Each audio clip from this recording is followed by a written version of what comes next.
حضرت ابو ہریرہ رضی اللہ تعالیٰ عنہ سے روایت ہے کہ رسول اللہ صلی اللہ علیہ وسلم نے فرمایا، جب رمضان داخل ہوتا ہے تو آسمان کے دروازے کھل جاتے ہیں، اور ایک اور روایت میں ہے کہ جنت کے دروازے،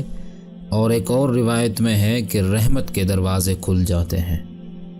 اور جہنم کے دروازے بند ہو جاتے ہیں،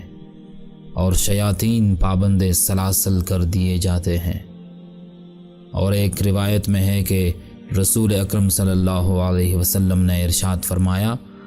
تم پر رمضان کا مبارک مہینہ آیا ہے، اللہ تعالیٰ نے تم پر اس کا روزہ فرض کیا ہے، اس میں آسمان کے دروازے کھول دیے جاتے ہیں اور دوزخ کے دروازے بند کر دیے جاتے ہیں، اور سرکش شیاطین قید کر دیے جاتے ہیں، اس میں اللہ کی جانب سے ایک ایسی رات رکھی گئی ہے جو 1000 مہینوں سے بہتر ہے۔